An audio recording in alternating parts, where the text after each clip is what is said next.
Oh my gosh, I got a whole list. The Lord just continued to speak identity and confidence into me. This summer, the Lord really met me with a lot of healing and restoration just from a lot of expectations that I've put on myself about what my calling is and what my future should look like.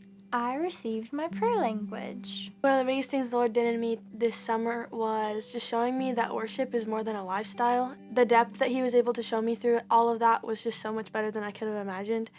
And just the way that He brought me here was just, again, so much better than I could have even ever thought. It kind of just opened my eyes to being like vulnerable. You know, I was always to myself, but vulnerability has been the biggest thing. Like just opening up in prayer and in worship and just kind of getting in my Bible more. And that aspect of just like really opening myself up to the fact that like instead of me just like trying to talk the talk, I actually walk the walk. Something that's changed for me this summer is being sure of who I am and my identity as a daughter. Walking into this summer, I wasn't really sure of what God called me or what He was calling me to. I've really been stripped of a lot of things this summer.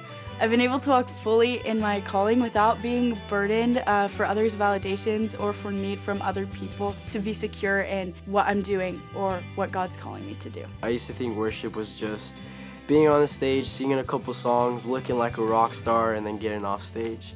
Now I realize that honestly, worship is like 10% of the stage. Worship is more what you do off of the stage. It's really restored the heart of worship in everything that we do. Being on the stage, having this opportunity that I've never really had before, has helped me see being off the stage in a whole new perspective, and just having a whole new like love and admiration for honoring and worshiping the Lord even when we're not on stage, even when we're not playing music. It's just being a lifestyle of worship. My passion for missions. Like I've wanted to be a missionary since I was 11 years old, but I wasn't sure what that would look like. And then this summer, God has just been showing me the connection between worship and missions through our psalm studies, through Go Conference, and even all the worship nights that we've had. He's just been reviving in me a heart for the nations. Yeah, the Lord has really awakened my heart to what missions could look like, being more full-time in my life. He's really shown me the importance that we have as worshipers to take worship to the nations. It's not something to keep to ourselves, but something to take and equip others with. I think my perspective of how to walk with Jesus daily and how to fully surrender my life to Him has shifted a lot. I'm future focused and everything that I do leads up to like what I want my future to look like. But the Lord is really teaching me how to just say yes to what's in front of me and walk me step by step to where He has me in the future and the places He wants me to go and the people He wants me to minister to. So that's really just shifted my mindset of like how I walk with Him. One of my favorite memories from the summer is a worship night that we did in the first week. The staff were all gone in their staff meeting, and we ate dinner, cleaned up, and we sat down and worshiped together for like 3 hours. It was really awesome. We got to connect. I feel like I got to know them better and felt more united. My favorite memories have definitely been our times around the fire, around the living room, just worshiping the Lord together as a community. A favorite memory? Man, I would say probably... Me and Maddie have had a bunch of these experiences. We were really tired after our third night in St. Louis camp, and we were in the elevator to go up to our room, and we both were on our phones, just really exhausted, and we sat in the elevator for about 10 minutes because we forgot to push the button, and it ended up we just both realized that neither of us had pushed it, and we just sat in the elevator for about 10 minutes, just completely not moving. This memory alone of us just playing kickball, like doing something like that with somebody else and like having like everybody coming from a different background of like whether they played sports or did it, or if they're athletic or they're a little bit athletic but they haven't done it in a while, or like me like jumping for a ball that I didn't think I could do since high school football and stuff like that, or falling on my face twice off of my own 2 feet, stuff like that, man. It's just like it's amazing, like, because I ain't done that in so long, and just to be around people that like love God and also love sports and doing sports at the same time, you can't do nothing better than that right there.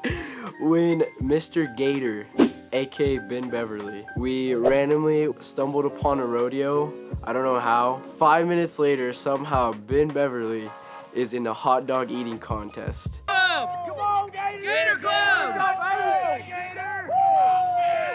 And just is absolutely killing it, does amazing. and then he just blows chunks everywhere and loses the hot dog eating contest. So shout out to Gator. That was my favorite memory.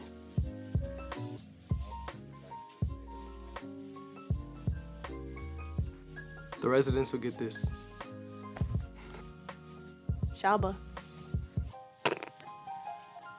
I have one final thought.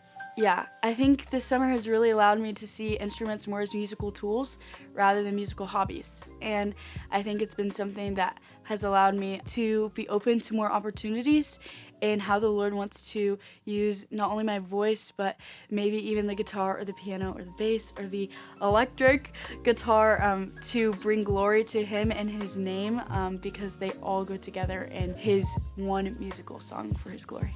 Like, I didn't know what to expect coming into this, but the Lord has really been working on my identity, and I feel like that presence, like, I wasn't even expecting that. I thought it would be a lot of pouring out and kind of just learning about a team aspect, but they really took the time to pour into your identity as a worshiper and your identity in Christ as a daughter or a son. So I would say, if you want to grow in your identity, come here.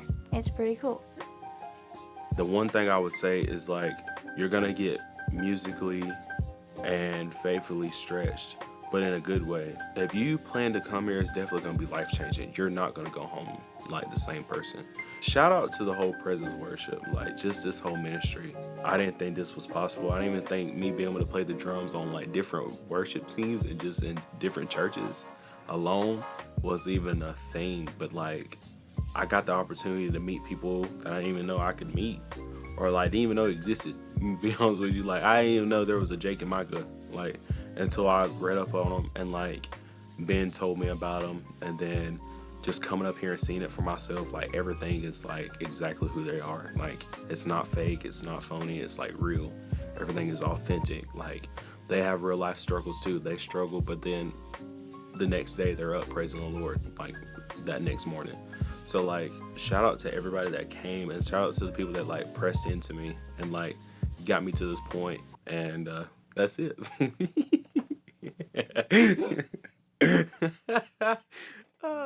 Bye, vlog.